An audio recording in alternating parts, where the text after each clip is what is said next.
ओम ब्रीं बृहस्पतये नमः। ओम ब्रीं बृहस्पतये नमः। नमस्कार, स्वागत है आप सबका आप सबके अपने चैनल में।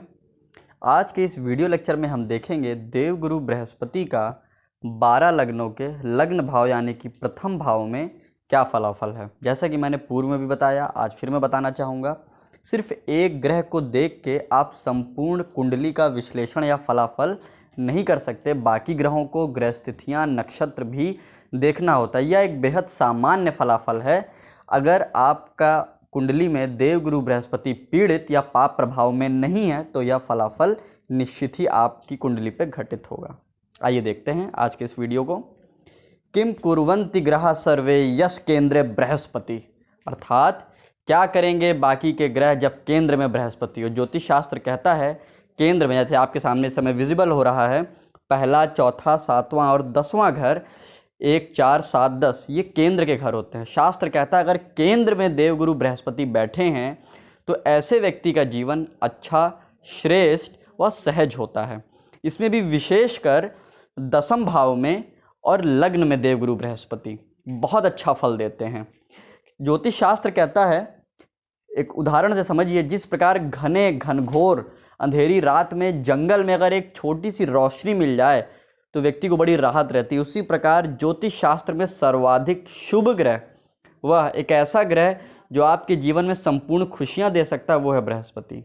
बृहस्पति को देवगुरु भी कहा जाता है। बृहस्पति ज्ञान है, सुख है, जीवन का संपूर्ण overall happiness is Jupiter. Now अब देखते हैं एक एक करके सभी लग्नों में। सबसे पहले मेष लग्न।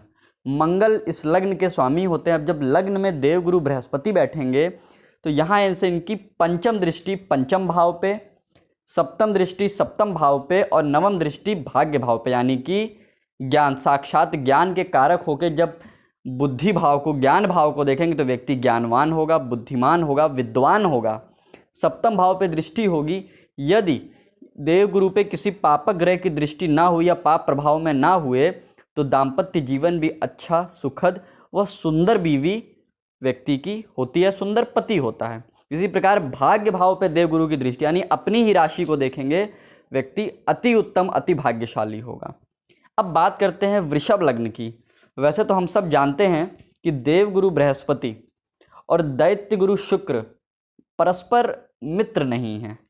हालांकि ये एक बड़ी हैरानी की बात है कि शुक्र देवगुरु बृहस्पति की मीन राशि में ही उच्च चुके होते हैं, तब पर भी दोनों को घनिष्ठ मित्र नहीं कहा जा सकता। वैसे भी सामान्य तौर पे दो शिक्षक, दो गुरु परस्पर एक जगह थोड़ा स्थिति असहज हो जाती है।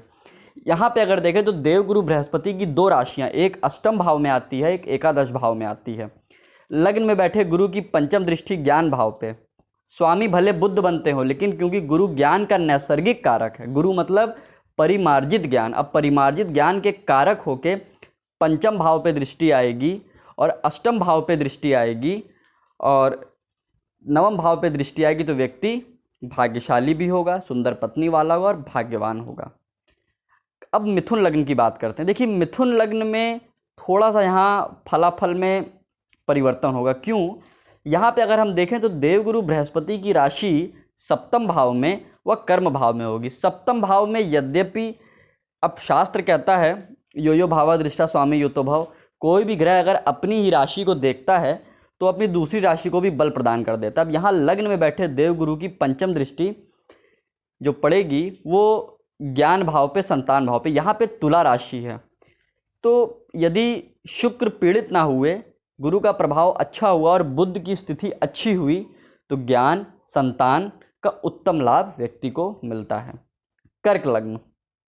कर्क लग्न की अगर हम बात करें तो कर्क लग्न में अगर देखिए देवगुरु बृहस्पति का बुरे से बुरा परिणाम भी होगा तो पेट संबंधी समस्या यही सब होता है। तो इनके में बहुत ज़्यादा बुरा कहना एक अतिशयोक्ति वाली बात होगी, जब तक कि ये पीड़ित या पाप प्रभाव या पाप कर्तरी में ना हो। अब यहाँ पे अगर देखिए तो इनकी जो धनु राशि है वो छठे भाव में आती है, यानी रोग, ऋण, रिपु में। तो ये हो सकता है कि व्यक्ति किसी प्रकार के कर्ज में, छोटे मोटे पेट संबंधी समस्याओं में फंसे, लेकिन क्योंकि गुरु की पंचम दृष्टि पड़ेगी ज्ञान भाव पे, सप्तम दृष्टि पड़ेगी सप्तम भाव पे और नवम दृष्टि भाग्य भाव पे, तो अपने ज्ञान और पत्नी के सहयोग से और भाग्य से व्यक्ति अपने ऋण से, अपने कष्टों से मुक्त होगा। सिंह लग्न, आप सब जानते हैं सिंह यानी कि शेर, जंगल का राजा, और जंगल का राजा राजा और गुरु मंत्री हैं, ज्ञान है। परस्पर मंत्री के बिना राजा अधूरा होता है। अब लग्न में देवगुरु बैठे हैं, उनकी स्वयं की राशि पंचम भाव में होगी। पंचम भाव ज्ञान का भाव होता है। अब ज्ञान के कारक होकर लग्न में बैठे हैं और उन्हीं की राशि ज्ञान भाव में, यानी कि यहाँ 9 नंबर लिखा है, और दूसरी उनकी राशि अष्टम भाव में। ज्ञान में कोई कमी नहीं करते, अच्छी संतान भी दे देंगे अपनी पंचम दृष्टि से, सप्तम दृष्टि से, क्योंकि यहाँ शनि की राशि है। थोड़ा दाम्पत्य में खटास हो सकती है अगर शनिदेव की दृष्टि देवगुरु पे हुई या शनिदेव स्वयं सप्तम भाव में हुए। अगर शनिदेव सप्तम में नहीं है और किसी भी प्रकार के पापक ग्रह की दृष्टि नहीं है तो निश्चिंत रहिए, दाम्पत्य अच्छा व सुखद होगा। अब बात करेंगे कन्या लग्न की। कन्या लग्न की अगर हम बात करें तो कन्या लग्न में देवगुरु का भी कोई श्रेष्ठ फलाफल हम नहीं कह सकते, परंतु यहाँ देवगुरु की राशि केंद्र में आती है। हालांकि ज्योतिष शास्त्र में केंद्राधिपति दोष भी ये सब होता है, ये सब हम आगे देखेंगे क्या है केंद्राधिपति दोष। यहाँ देवगुरु बृहस्पति की दोनों राशियाँ केंद्र में, एक चतुर्थ भाव में, एक सप्तम भाव में। पंचम भाव पे दृष्टि पड़ेगी, भले विलंब हो, कार्यों में विलंब हो सकता है, ज्ञान को अर्जित करने में विलंब हो सकता है, पर व्यक्ति ज्ञानवान होगा। दाम्पत्य का सुख अच्छा रहेगा यदि देवगुरु पीड़ित ना हुए और शुक्र की स्थिति भी कुंडली में मजबूत हुई। भाग्य में थोड़ी रुकावट, थोड़ी अड़चन आ सकती, क्योंकि उनके शत्रु की राशि पड़ती है भाग्य भाव में, परंतु व्यक्ति भाग्यशाली होता है, अपने ज्ञान से और बुद्धि से चीज़ों को हासिल करता है। तुला लग्न, फिर से मैं कहूँगा, देवगुरु बृहस्पति के नैसर्गिक मित्र नहीं है शुक्र। अब शुक्र भोग है, ऐश्वर्य है, विलासिता है, ज्ञान वो भी है, लेकिन भोग का ज्ञान, ऐश्वर्य का ज्ञान। अब यहाँ पे व्यक्ति के पर्सनैलिटी में थोड़ा कन्फ्यूजन हो जाएगा। अगर यहाँ गुरु षड्बल में बली हुआ, गुरु की स्थिति मजबूत हुई, तो व्यक्ति भोग विलास इन सब के साथ साथ उसके अंदर ज्ञान भी होगा, ज्ञान उसके अंदर से निकले। कहते हैं लग्न में जब गुरु हो और गुरु मजबूत हो तो व्यक्ति के अंदर से ज्ञान निकलता है। अब यहाँ अगर इस कुंडली में शनिदेव, देखिए तुला लग्न की कुंडली में शनिदेव बहुत कारक हो जाते हैं। अगर कुंडली में शनि मजबूत हुए तो गुरु की पंचम दृष्टि ज्ञान भाव पे, सप्तम दृष्टि सप्तम पे और नवम दृष्टि भाग्य भाव पे।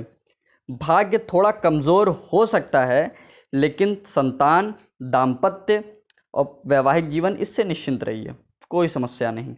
अब बात करेंगे वृश्चिक लग्न की। मंगल का लग्न है और देवगुरु बृहस्पति अपने मित्र के लग्न में जब होंगे तो यहाँ पे उनकी जो मीन राशि है वो आती है पंचम भाव पे, और उनकी जो धनु राशि है वो आती है कुटुंब भाव पे, यानी वाणी भाव पे। तो व्यक्ति की वाणी मधुर होगी अगर किसी पापक ग्रह की दृष्टि ना होगी द्वितीय भाव पे। पंचम दृष्टि ज्ञान भाव पे, अपने ही भाव पे डालेंगे, व्यक्ति को ज्ञानवान, बुद्धिमान, संतानवान, संतति से युक्त बनाएंगे।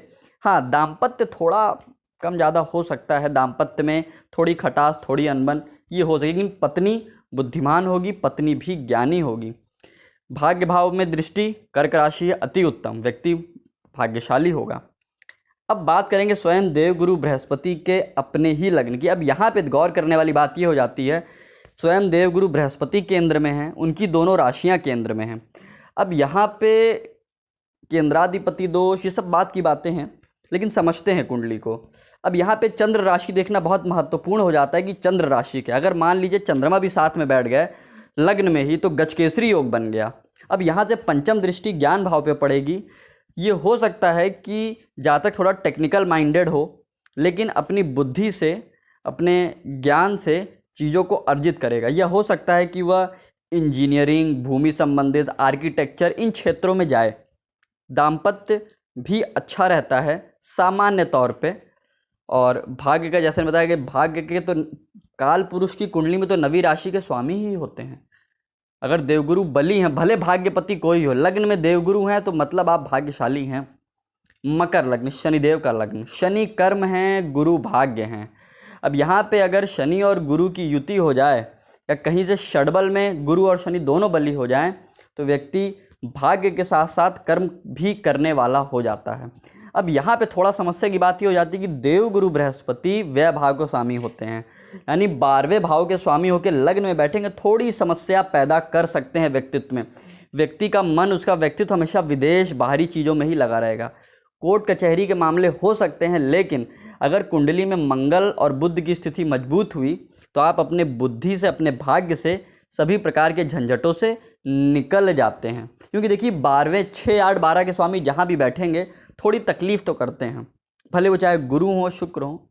अब बात करेंगे कुंभ लग्न की। अब यहाँ पे देखा जाए तो द्वितीय भाव और एकादश यानी कि आय भाव और कुटुंब भाव के स्वामी होकर लग्न में बैठेंगे, यानी कि दोनों धन भाव। व्यक्ति महाधनी होगा, धन के मामले में उसके पास कमी नहीं होगी, या हो सकता है कि भाग्य थोड़ा कमज़ोर हो, लेकिन निश्चित रहिए ऐसा व्यक्ति आय के मामले में, धन के मामले में वो उसके व्यक्तित्व में होगा कि कैसे पैसा कमाएं। वो जुगाड़ में रहेगा कि हाँ मुझे पैसा कमाना है। मीन्स धन, अपनी बुद्धि, यहाँ बुद्धि और धन का समन्वय हो जाता है। व्यक्ति अपनी बुद्धिमत्ता से धन को आकर्षित करता है या धन उसकी तरफ आता है। अब बात करेंगे अंततः मीन लग्न की। ये भी देवगुरु बृहस्पति की राशि है और काल पुरुष की कुंडली में यह 12वीं राशि होती है। अब देखा जाए तो यहाँ पे लग्न में ही देवगुरु की राशि है और दसम भाव में देखा जाए तो कर्म का स्वामी और लग्न का स्वामी दोनों लग्न में बैठे हैं। अब यहाँ पे अगर चंद्र कुंडली भी अच्छी हुई और चंद्रमा की स्थिति सही हुई तो व्यक्ति भाग्य के साथ साथ उसके व्यक्तित्व में हाँ थोड़ा कभी अहंकार हो जाता है। देखिए धनु लग्न में और जब देवगुरु बृहस्पति ज़्यादा बली, लग्न कोई हो, अगर देवगुरु बृहस्पति का बलाबल ज़्यादा हो गया और चंद्रमा मजबूत नहीं है तो कभी कभी व्यक्ति में घमंड जैसी चीज़ें देखने को मिल जाती हैं। क्योंकि देखिए जिसके पास ज्ञान होगा, बुद्धि होगी, तो स्वाभाविक सी बात है वो चीज़ों को आसानी से अर्जित करेगा, परिश्रम करेगा, अपनी बुद्धि से चीज़ों को हासिल करेगा, स्वयं से हासिल करेगा। That man will be a self made man. तो यह हो सकता है कि उसके अंदर थोड़ा सा अहम हो।